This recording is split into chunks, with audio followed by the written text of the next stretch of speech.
Senior صحافی اور تجزیہ کار حامد میر نے کہا ہے کہ آج پاکستان ایک ایٹمی طاقت تو بن چکا ہے، لیکن یہ نیوکلیئر طاقت اس وقت ان تمام عالمی قوتوں کے سامنے ہاتھ پھیلائی کھڑی ہے جو پاکستان کو ایٹمی ہتھیاروں سے محروم کرنا چاہتی ہیں۔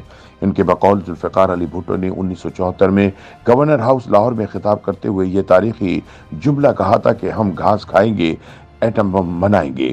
بھٹو صاحب ایٹم بم بنانے کے لیے ڈاکٹر عبدالقدیر خان کو ہالینڈ سے پاکستان لائے۔ پاکستان نے ایٹم بم تو بنا لیا، لیکن بھٹو اور ڈاکٹر عبدالقدیر خان دونوں کو عبرت کی مثال بھی بنا دیا گیا۔ روزنامہ جنگ کے لیے اپنی تازہ تحریر میں حامد میر کہتے ہیں کہ پاکستان کے ممتاز دانشور، محقق اور استاد پروفیسر فتح محمد ملک نے اپنی آپ بیتی میں بہت سے تاریخی واقعات بیان کیے ہیں جن کے وہ عینی شاہد ہیں۔ 1974 میں حنیف رحمانی پنجاب کے وزیر اعلیٰ تھے۔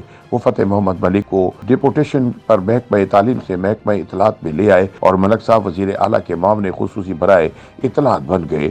جس روز بھارت نے راجستھان کے علاقے پوکھران میں ایٹمی دھماکہ کیا تو اگلے روز وزیر اعظم ذوالفقار علی بھٹو رد عمل دینے کے لیے لاہور آئے۔ گورنر ہاؤس میں ان کے لیے بہت بڑا سٹیج تیار کیا گیا جس پر تمام صوبائی حکومتوں کے نمائندے موجود تھے۔ اس موقع پر بھٹو نے کہا کہ ہم ایٹم بم ضرور بنائیں گے اور اگر ہمیں گھاس کھانا پڑے تب بھی ہم ایٹم بم بنائیں گے۔ فتح محمد ملک صاحب نے چند روز قبل شائع ہونے والی اپنی آپ بیتی آشیانہ غربت سے آشیاں در آشیاں میں لکھا ہے کہ جب بھٹو نے یہ اعلان کیا تو سامعین میں جوش و خروش نظر آیا، لیکن اسٹیج پر بیٹھے ہوئے اہل اختیار پریشانی کے عالم میں ایک دوسرے کو دیکھنے لگے۔ پھر کچھ ہی عرصے میں حنیف رحمانی سمیت کئی اہم شخصیات پیپلز پارٹی سے بھاگ نکلی۔ ملک صاحب امریکہ کی کولمبیا یونیورسٹی، جرمنی کی ہائیڈلبرگ یونیورسٹی اور روس کی سینٹ پیٹرز برگ یونیورسٹی کے علاوہ پاکستان کی کئی درسگاہوں میں پڑھا چکے ہیں اور اسی لیے ٹھوس ثبوت کے بغیر کوئی دعویٰ نہیں کرتے۔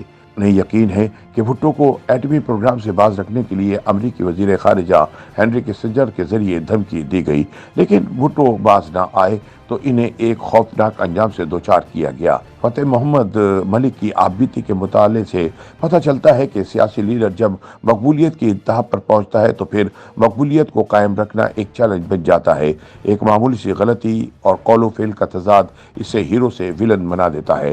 ملک صاحب لکھتے ہیں کہ 1970 میں ذوالفقار علی بھٹو پنجاب میں اتنے مقبول تھے کہ سفید ریش بزرگ کہا کرتے تھے کہ اگر بھٹو کسی کتے کے گلے میں اپنی پارٹی کا ٹکٹ لٹکا دے تو ہم اسی کتے کو بھی ووٹ دیں گے۔ لیکن جب بھٹو صاحب اقتدار میں آئے تو اپنی پارٹی کو مضبوط نہ کر سکے۔ پیپلز پارٹی نظریاتی کارکنوں اور ابن الوقت جاگیرداروں کی لڑائی کے باعث کمزور ہو گئی۔ ملک صاحب لکھتے ہیں کہ افسوس صد افسوس پیپلز پارٹی کے جیالوں کو یہ احساس ہی نہ تھا کہ جنرل یحییٰ خان اور اس کے سرپرست امریکی سامراج نے اپنی پہ در پہ ناکامیوں کے بعد مجبوری میں بھٹو کو اقتدار دیا تھا، اور جب بھٹو نے سامراج کو ناراض کر دیا تو انہیں گرانے کے لیے جنرل ضیاء الحق کو استعمال کیا گیا۔